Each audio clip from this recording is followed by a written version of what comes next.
साल 1963 Israel nuclear bomb बनाने के काफी करीब पहुंच चुका था, पर यह बात American president John F Kennedy को काफी खटक रही थी। वो नहीं चाहते थे कि इजराइल न्यूक्लियर बॉम्ब बनाकर अरब दुनिया में हलचल मचाए, क्योंकि अगर ऐसा हो गया तो अरब्स अमेरिका के दुश्मन रशिया से मदद मांगेंगे। कैनेडी ने इजराइल को रोकने की हर मुमकिन कोशिश की, लेकिन फिर जो हुआ वो किसी के वहमो गुमान में भी नहीं था। चाहे अमेरिका हो, यूके या फिर रशिया, न्यूक्लियर वेपन पाने के लिए ताकतवर मुल्कों ने ऐसे ऐसे खतरों के साथ खेला है जिसका अंदाजा लगाना भी मुश्किल है। कहीं सीक्रेट इंटेलिजेंस ऑपरेशन तो कहीं हनी ट्रैप का सहारा। यहाँ तक के इस खेल में जिगरी दोस्त मुल्कों ने भी खुलेआम एक दूसरे को डिच कर दिया। आज हम जानेंगे कहानी उन 10 मुल्कों की जो आज इस खौफनाक ताकत के मालिक हैं। ज़ेम टीवी की वीडियोस में एक बार फिर से खुशामदीद। नाजरीन, दुनिया में टोटल 195 कंट्रीज हैं और तकरीबन इन सब के पास ही अपना दिफा करने के लिए एडवांस्ड मिलिट्री और हाई टेक वेपन्स हैं। लेकिन 195 में से सिर्फ 10 मुल्क ऐसे हैं जिनके पास दुनिया का सबसे खतरनाक, सबसे तबाहकुन हथियार न्यूक्लियर बॉम्ब है। सोचिए, आज की दुनिया में जहां हर मुल्क एक दूसरे से आगे निकलने की रेस में लगा है, वहीं सिर्फ 5% मुल्क ऐसे हैं जो ये हथियार बनाने में कामयाब हुए। इनमें से कुछ ने एक दूसरे की मदद की, लेकिन ज्यादातर ने ये काम खुफिया तरीके से किया, जिसमें आला दर्जे की जासूसी, जानलेवा दुश्मनी और धोखाधड़ी का भरपूर इस्तेमाल किया गया। अमेरिका समेत दूसरे 9 मुल्कों की न्यूक्लियर पाने की कहानी भी इतनी ही इंटरेस्टिंग है जितनी अमेरिका के मैनहट्टन प्रोजेक्ट की है। सबसे पहले शुरुआत करते हैं अमेरिका से। ये तो सब जानते हैं कि अमेरिका एटॉमिक वेपन्स पाने में सबसे पहला मुल्क था, लेकिन क्या आपको मालूम है कि इस डिस्कवरी को सबसे पहले हिटलर के साइंटिस्ट ने अंजाम दिया था? जी हाँ, 1938 में जर्मन साइंटिस्ट ने ही पहली बार न्यूक्लियर फिशन दरियाफ्त किया, यानी एटम्स को तोड़कर एक चेन रिएक्शन के जरिए बहुत ज्यादा क्वांटिटी में एनर्जी निकालने का तरीका। उस वक्त साइंस की दुनिया काफी छोटी थी और जर्मन साइंटिस्ट की ये धमाकेदार डिस्कवरी की गूंज अमेरिका में बैठे एल्बर्ट आइंस्टाइन तक पहुंच गई। उन्होंने फौरन अमेरिकन प्रेसिडेंट को खबरदार किया कि हिटलर इस नई डिस्कवरी से इंसानियत तबाह करने वाला बॉम्ब बनाकर कुछ भी कर सकता है। इस खत के बाद अमेरिका ने वर्ल्ड वॉर 2 के दौरान ही एक इंतहाई सीक्रेट प्रोजेक्ट लॉन्च किया, जो आज मैनहट्टन प्रोजेक्ट के नाम से फेमस है। इसमें अमेरिका, यूके और कनाडा के साइंटिस्ट शामिल किए गए और इंतहा से ज्यादा पैसा भी बहाया गया ताकि रेस में कहीं हिटलर ना जीत जाए। खैर, 1945 तक जर्मनी ने हथियार डाल दिए और हिटलर भी खत्म हो गया। इसी दौरान खबर आई कि न्यू मैक्सिको में अमेरिका का पहला न्यूक्लियर ट्रिनिटी टेस्ट कामयाब रहा है। यूं अमेरिका ने इंसानियत का सबसे ताकतवर हथियार पाने में पहली पोजीशन हासिल कर ली। बिना कोई देर किए अगले ही महीने अमेरिका ने जापान पर फैट मैन और लिटिल बॉय गिरा दिए, जिसने जापान को भी हथियार डालने पर मजबूर कर दिया। इससे जंग तो खत्म हो गई, लेकिन अब हर कोई ये नया न्यूक्लियर वेपन पाने की रेस में लग गया। पर अमेरिका नहीं चाहता था कि ये हथियार किसी और के हाथ में भी जाए। अब आते हैं सोवियत यूनियन यानी रशिया की कहानी पर। हैरानकुन तौर पर वर्ल्ड वॉर 2 में अमेरिका का ही एक ऐसा साथी मुल्क जिसने उनका साथ देकर हिटलर को रास्ते से हटाया, उसी को अमेरिका के पहले न्यूक्लियर टेस्ट से बड़ा मसला था, और वो कोई और नहीं बल्कि सोवियत यूनियन ही था। जी हाँ, वर्ल्ड वॉर 2 में सोवियत यूनियन अमेरिका का साथी था, लेकिन 1941 में अमेरिकन और ब्रिटिश साइंटिस्ट ने न्यूक्लियर के रिसर्च पेपर्स को पब्लिक करना बंद कर दिया। इस पर सोवियत्स को लगा कि उनसे ये नुस्खा इंटेंशनली छुपाया जा रहा है। सोवियत यूनियन ने खामोशी से अपने जासूस अमेरिका के मैनहट्टन प्रोजेक्ट में छोड़ दिए और सारी मालूमात हासिल करना शुरू कर दी। इधर सोवियत को लग रहा था कि वो अमेरिका के साथ गेम खेल रहा है और वहाँ अमेरिकन्स भी किसी से कम नहीं थे। उन्होंने सोवियत्स के एजेंट्स को डबल एजेंट बना दिया और झूठी मालूमात उन तक पहुँचाना शुरू कर दी। 1945 के बाद जब सोवियत यूनियन को डबल एजेंट्स का शक हुआ तो उन्होंने चोरी किए गए अमेरिकी डिजाइन्स पर मुकम्मल भरोसा नहीं किया और अपनी रिसर्च जारी रखी। इससे हुआ ये कि अमेरिका की उम्मीदों से काफी पहले 1949 में सोवियत्स ने कजाकिस्तान में RDS-1 टेस्ट कामयाबी से मुकम्मल कर दिया। अब इस टेक्नोलॉजी पर अमेरिका की मोनोपोली खत्म हो चुकी थी और यहीं से इन दोनों के दरमियान कोल्ड वॉर का आगाज हो गया। न्यूक्लियर पाने वाला तीसरा मुल्क यूनाइटेड किंगडम था, पर यह भी दोस्त मुल्क होने के बावजूद अमेरिका से धोखा खा बैठा। असल में यूके ने अमेरिका से भी पहले 1940 में ट्यूब अलॉयज नामी प्रोजेक्ट के तहत न्यूक्लियर हथियारों पर रिसर्च शुरू कर दी थी। इस काम में उनकी मदद उन जर्मन साइंटिस्ट ने की जो जर्मनी से भाग कर आए थे, मगर वर्ल्ड वॉर 2 में रिसोर्सेज की कमी की वजह से यूके ने अपनी सारी रिसर्च अपने करीबी साथी अमेरिका के मैनहट्टन प्रोजेक्ट को दे दी। ऐसे ही फ्री में नहीं बल्कि उनके बीच क्वेबेक नामी एक एग्रीमेंट हुआ था। इस एग्रीमेंट के तहत दोनों मुल्क ये टेक्नोलॉजी एक दूसरे से शेयर करेंगे, लेकिन जब अमेरिका ने पहला न्यूक्लियर हथियार कामयाबी से बना लिया तो उसके तेवर ही बदल गए। उन्होंने यूके से क्वेबेक एग्रीमेंट तोड़ दिया और इंफॉर्मेशन शेयर करने से मना कर दिया, यानी सीधा सीधा धोखा। इस धोखे ने ब्रिटेन को मजबूर किया कि वो अपना न्यूक्लियर प्रोग्राम दोबारा शुरू करे, चूंकि वो पहले ही काफी काम कर चुके थे और दुनिया के ज्यादातर यूरेनियम पर उनका कब्जा था। इसलिए उन्होंने ये काम बहुत तेजी से मुकम्मल किया। 1952 में यूके ने ऑस्ट्रेलिया के करीब मॉन्टेबेलो आइलैंड्स पर अपना पहला न्यूक्लियर टेस्ट कामयाबी से मुकम्मल किया, जिसका नाम ऑपरेशन हरिकेन रखा गया। इसी दौरान जब अमेरिका ने देखा कि रशिया और यूके भी न्यूक्लियर बॉम्ब हासिल कर चुके हैं, तो उन्होंने एक ऐसी चीज पर काम करना शुरू कर दिया जो आम एटम बॉम्ब से हजारों गुना ज्यादा खतरनाक थी, हाइड्रोजन बॉम्ब। जी हाँ, आम एटम बॉम्ब में एटम्स को तोड़कर एनर्जी बनाई जाती है जिसे फिशन कहते हैं, जबकि हाइड्रोजन बॉम्ब में फ्यूजन का तरीका इस्तेमाल करके एटम्स को जोड़कर एनर्जी बनाई जाती है। ठीक वही प्रोसेस जो सूरज के अंदर भी होता है। 1952 में अमेरिका ने इस नए बॉम्ब का टेस्ट कर डाला। इस नए बॉम्ब की ताकत हिरोशिमा पर गिराए गए बॉम्ब से 450 टाइम्स ज्यादा थी। फिर क्या था, 1955 में रशिया और 1957 में यूके ने भी अपना अपना हाइड्रोजन बॉम्ब फोड़कर दुनिया को दिखा दिया कि हम भी किसी से कम नहीं। अब आते हैं फ्रांस पर, जो न्यूक्लियर पाने वाला चौथा मुल्क है। फ्रांस के कुछ साइंटिस्ट ने मैनहट्टन प्रोजेक्ट में काम किया था, लेकिन वर्ल्ड वॉर 2 के बाद उनका इरादा बॉम्ब नहीं बल्कि न्यूक्लियर से सिर्फ बिजली बनाने का था। उसके बाद कुछ ऐसा हुआ जिसने फ्रांस का इरादा ही बदल डाला। सुएज कैनाल, जो इजिप्ट का सबसे बड़ा एसेट है, 1956 से पहले इस पर फ्रांस और ब्रिटेन का राज था, लेकिन इजिप्ट के लीडर जमाल अब्दुल नसर ने आवाज उठाई और सुएज कैनाल को बंद करके उस पर कब्जा कर लिया।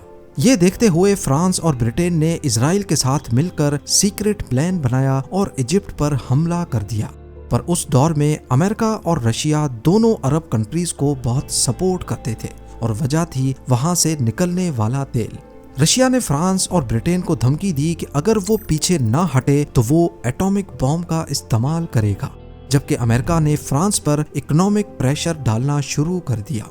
मजबूरन फ्रांस को पीछे हटना पड़ा और इस शर्मिंदगी ने उनको अपना अलग न्यूक्लियर बॉम्ब बनाने पर मजबूर किया। उन्होंने अपनी कॉलोनीज जैसे नाइजर, गैबोन और मेडागास्कर से यूरेनियम हासिल करके दिन रात मेहनत की। 1960 में फ्रांस ने सहारा डेजर्ट में अपना पहला न्यूक्लियर टेस्ट किया और 1968 तक फ्रांस ने हाइड्रोजन बॉम्ब भी बना लिया था। पांचवा मुल्क चाइना था। 1950 में कोरियन वॉर के दौरान एक वक्त ऐसा आया जब चाइनीज मिलिट्री ने अमेरिकन फौजियों को पीछे हटने पर मजबूर कर दिया। उसके बाद अमेरिका से रहा नहीं गया और उन्होंने चाइना को न्यूक्लियर की धमकी दे डाली। चेयरमैन माओ समझ गए थे कि जब तक न्यूक्लियर नहीं होगा दुनिया उन्हें दबाती ही रहेगी। शुरुआत में सोवियत यूनियन चाइना का पक्का दोस्त था और उसी ने न्यूक्लियर बॉम्ब बनाने में चाइना की मदद की, लेकिन फिर इन दोनों में अनबन हो गई। उस वक्त रशिया के नए लीडर क्रूश्चेव की अमेरिका के लिए पॉलिसीज नरम पड़ने लगीं, तो चाइना के चेयरमैन माओ ने कहा कि तुम असली कम्युनिस्ट नहीं रहे। जवाब में रशिया ने अपने सारे साइंटिस्ट वापस बुला लिए और चाइना के न्यूक्लियर सपने को अधूरा छोड़ दिया। लेकिन चाइना ने इसे एक चैलेंज के तौर पर लिया और अपने पहाड़ों से यूरेनियम ढूंढ निकाला। 1964 में चाइना ने अपना पहला न्यूक्लियर टेस्ट किया और उसका नाम 596 रखा। ये नाम रशिया के मुंह पर एक तमाचे से कम नहीं था। क्योंकि इसमें 59 1959 को जाहिर करता है और 6 जून के महीने को, यानी जून 1959 में ही रशिया ने चाइना को इस सफर में अकेला छोड़ा था। छठा मुल्क इजराइल है और इसकी स्टोरी काफी इंटरेस्टिंग है। इजराइल वो वाहिद मुल्क है जिसने आज तक ना कबूल किया है और ना इनकार, पर बड़े पैमाने पर यह समझा जाता है कि इजराइल के पास न्यूक्लियर हथियार मौजूद हैं। शायद ये बात आज तक दबी रहती अगर ये शख्स ना होता, मोर्डकाई वनुनू। 1986 में ये इजराइल की न्यूक्लियर फैसिलिटी में एक टेक्नीशियन था और इसने बरतानिया की अखबारों के सामने भांडा फोड़ दिया। उसने तमाम तस्वीरें और सीक्रेट डॉक्यूमेंट्स की फोटोज लीक कर दी। असल में इजराइल जो पहले ही फ्रांस के साथ न्यूक्लियर मिशन पर काम कर चुका था, अरब्स के खतरे से वो भी अपना न्यूक्लियर बॉम्ब बनाना चाहता था, लेकिन अमेरिकन प्रेसिडेंट केनेडी इसके सख्त खिलाफ थे। आखिरकार जब केनेडी की असैसिनेशन हुई तो उसके बाद रास्ता एकदम साफ हो गया और 4 सालों के बाद 1967 में इजराइल ने अपना प्रोग्राम इंतहाई राजदारी से मुकम्मल किया। 1986 में जब वनूनू ने ये भांडा फोड़ा तो मोसाद के जरिए एक हनी ट्रैप ऑपरेशन प्लान किया गया और उसको वापस इजराइल लाया गया। 18 साल सजा काटने के बावजूद आज भी ये शख्स कड़ी पाबंदियों में जिंदगी काट रहा है। 7वां मुल्क था इंडिया, जिसके साइंटिस्ट ने पार्टीशन से पहले ही न्यूक्लियर पर रिसर्च शुरू कर दी थी। शुरू में इंडिया का इरादा सिर्फ बिजली पैदा करना था, लेकिन 1962 की चाइना इंडिया जंग ने सब कुछ बदल कर रख दिया। हिमालय के पहाड़ों में मिलने वाली शिकस्त ने इंडिया को न्यूक्लियर बॉम्ब के बारे में सोचने पर मजबूर किया। फिर जब 1964 में चाइना ने अपना पहला न्यूक्लियर टेस्ट किया तो ये इंडिया के लिए डू और डाई सिचुएशन बन गई। फिर इंडिया ने सिर्फ बिजली बनाने का बहाना बनाकर कनाडा और अमेरिका से रिएक्टर्स मंगाए, लेकिन पर्दे के पीछे काम कुछ और ही चलता रहा। 1974 में राजस्थान के रेगिस्तान में अचानक धमाका होता है। ये कुछ और नहीं बल्कि प्रोजेक्ट स्माइलिंग बुद्धा का धमाका था। इंडिया ने कहा कि ये बॉम्ब नहीं बल्कि पीसफुल न्यूक्लियर एक्सप्लोजन था, पर इस पर अमेरिका और कनाडा सख्त नाराज हुए क्योंकि इंडिया ने उनकी दी हुई टेक्नोलॉजी को बॉम्ब बनाने के लिए इस्तेमाल किया था। नतीजा ये निकला कि इंडिया पर सख्त पाबंदियां लगा दी गई और इंडिया ने न्यूक्लियर नॉन प्रोलिफरेशन ट्रीटी पर भी साइन करने से साफ साफ इनकार कर दिया। ये वो मुआहिदा है जहां मुल्क न्यूक्लियर हथियारों के फैलाव को रोकने के लिए रूल्स पर इत्तफाक करते हैं। लेकिन कहानी यहाँ खत्म नहीं हुई। उन्होंने 1974 में बॉम्ब तो टेस्ट कर लिया था, मगर उसे हथियार की शक्ल देने में मजीद 20 साल लग गए और इस धमाके ने बॉर्डर के उस पार एक और मुल्क को बेचैन कर दिया था, पाकिस्तान। अब बारी आती है साउथ अफ्रीका की, जिसकी कहानी सबसे अनोखी है। 1970s तक उनका न्यूक्लियर बॉम्ब में कोई इंटरेस्ट नहीं था, लेकिन फिर हालात बदल गए। साउथ अफ्रीका में नस्ली इम्तियाज का सख्त कानून था, यानी वाइट लोगों के लिए कानून अलग और ब्लैक्स के लिए अलग। यहाँ तक के काले लोगों को अपने ही मुल्क में घूमने के लिए आउट पास लेना पड़ता था। इस कानून की वजह से दुनिया भर ने उनका बाइकॉट कर दिया। ऊपर से सोवियत यूनियन ने नमीबिया और अंगोला में अपना असरो रसूख बढ़ा लिया। साउथ अफ्रीका को डर था कि कहीं रशियंस हम तक भी ना पहुंच जाएं और हमारी ब्लैक पॉपुलेशन के साथ मिलकर कब्जा ना कर लें। इस मुश्किल घड़ी में एक मुल्क ऐसा था जिसने साउथ अफ्रीका का साथ दिया, इजराइल। इजराइल ने उनको वेपन्स, फाइटर जेट्स और न्यूक्लियर रिसर्च शेयर की और बदले में यूरेनियम की डिमांड की। फिर 1979 में एक मशहूर वाकया हुआ जिसे वेला इंसिडेंट कहा जाता है। अमेरिकन सैटेलाइट्स ने साउथ अफ्रीका के करीब समंदर में 2 बहुत बड़े फ्लैश रिकॉर्ड किए। माना जाता है कि ये इजराइल और साउथ अफ्रीका का एक जॉइंट न्यूक्लियर टेस्ट था। एक्सपर्ट्स के मुताबिक इजराइल ने साउथ अफ्रीका की जमीन इस्तेमाल की और बदले में उन्हें अपनी रिसर्च दी। लेकिन 1990 में सोवियत यूनियन के खात्मे के बाद साउथ अफ्रीका वो पहला मुल्क था जिसने खुद अपने न्यूक्लियर हथियार खत्म कर दिए। अब बारी है पाकिस्तान की, जिसका न्यूक्लियर वेपन पाने में 9वां नंबर है।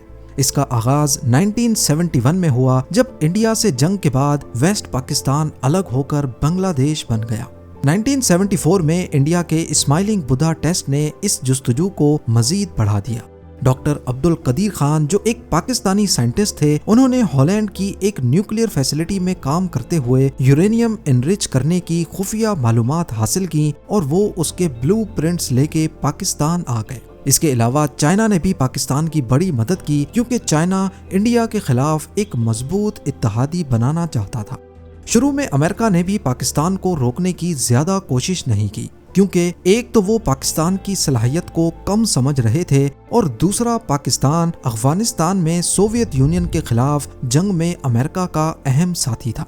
1998 में जब इंडिया ने 5 न्यूक्लियर धमाके किए तो उसके चंद हफ्तों बाद ही पाकिस्तान ने रास कोह के पहाड़ों में अपने अंडरग्राउंड टेस्ट कर डाले। पर कहानी यहाँ खत्म नहीं हुई। पाकिस्तान पर इल्जाम लगा कि उन्होंने न्यूक्लियर टेक्नोलॉजी दूसरे मुल्कों जैसा कि ईरान, लीबिया और नॉर्थ कोरिया को भी दी है। जब हालात काफी बिगड़ गए और पाकिस्तानी गवर्नमेंट पर डायरेक्ट इल्जाम लगने लगा तो 2004 में डॉक्टर अब्दुल कदीर खान ने एक टीवी प्रोग्राम में सारा मलबा अपने सर ले लिया। उन्होंने एतराफ़ किया कि ये टेक्नोलॉजी नॉर्थ कोरिया, ईरान और लीबिया को उन्होंने ही फरोख्त की थी और इसके बाद उनको अगले कई सालों तक हाउस अरेस्ट में रखा गया। पर यहाँ सवाल पैदा होता है कि डॉक्टर अब्दुल कदीर खान ने मीलों दूर बैठे नॉर्थ कोरिया को ये टेक्नोलॉजी क्यों दी थी। इसका जवाब जानने के लिए हम न्यूक्लियर बॉम्ब बनाने वाले दुनिया के सबसे आखिरी और 10वें मुल्क का रुख करते हैं, नॉर्थ कोरिया। नॉर्थ कोरिया के फाउंडर किम इल संग का मानना था कि साउथ कोरिया और अमेरिका जैसे पुराने दुश्मनों को रोकने के लिए न्यूक्लियर वेपन बहुत जरूरी है। 1950s में सोवियत यूनियन ने उनकी न्यूक्लियर से बिजली बनाने में काफी मदद की, मगर बाद में नॉर्थ कोरिया ने सोवियत यूनियन और चाइना दोनों से वेपन्स बनाने की डिमांड करना शुरू कर दी, जिस पर दोनों ने उनका साथ देने से इनकार कर दिया। नॉर्थ कोरिया ने चोरी छुपे अपना अलग प्रोग्राम बनाया, लेकिन उनको कोई कामयाबी नहीं मिली। 1990 में उन्होंने नॉन प्रोलिफरेशन ट्रीटी पर भी साइन कर दिए, लेकिन चोरी छुपे हथियार बनाने की कोशिश जारी रही। इस आखिरी कोशिश में पाकिस्तान ने भी उनकी काफी मदद की। कुछ माहिरीन का मानना है कि पाकिस्तान के पास न्यूक्लियर तो आ चुका था, लेकिन वो मिसाइल्स नहीं थे जो न्यूक्लियर को इंडिया के दूर दराज शहरों तक निशाना बना सके। दूसरी तरफ नॉर्थ कोरिया के पास बेहतरीन मिसाइल्स थे, लेकिन न्यूक्लियर नहीं। कहा जाता है कि उन्होंने पाकिस्तान को अपने नोडोंग मिसाइल्स के डिजाइन्स दिए और बदले में डॉक्टर AQ खान ने उन्हें यूरेनियम एनरिच करने के लिए सेंट्रीफ्यूजेस के ब्लूप्रिंट्स दिए। अक्टूबर 2006 में नॉर्थ कोरिया ने अपना पहला टेस्ट किया, जो इतना छोटा था कि लोग कहने लगे कि शायद ये माल फंक्शन कर गया है। लेकिन 2009 में जब किम इल संग बीमार पड़े तो उन्होंने अपनी ताकत दिखाने के लिए दूसरा और पहले से कहीं ज्यादा ताकतवर धमाका किया। ये इतना शदीद था कि रिक्टर स्केल पर 5 मैग्नीट्यूड का अर्थक्वेक रिकॉर्ड हुआ। यूं नॉर्थ कोरिया न्यूक्स बनाने वाला दुनिया का सबसे आखिरी मुल्क बन गया। पर क्या ये इस रेस का आखिरी घोड़ा था? शायद नहीं। हालात को देखते हुए ऐसा लग रहा है कि अब अगला नंबर ईरान का होगा, मगर इजराइल, जो मिडिल ईस्ट में अकेली न्यूक्लियर पावर है, वो ईरान पर हर तरफ से दबाव डाल रहा है और अगर ईरान इसमें कामयाब हो गया तो सऊदी अरेबिया भी पीछे नहीं रहेगा, क्योंकि मोहम्मद बिन सलमान कई मर्तबा कह चुके हैं कि अगर ईरान ने न्यूक्लियर बॉम्ब बनाया तो सऊदी भी पीछे नहीं रहेगा। उम्मीद है ज़ेम टीवी की ये वीडियो भी आप लोग भरपूर लाइक और शेयर करेंगे। आप लोगों के प्यार भरे कमेंट्स का बेहद शुक्रिया। मिलते हैं अगली शानदार वीडियो में।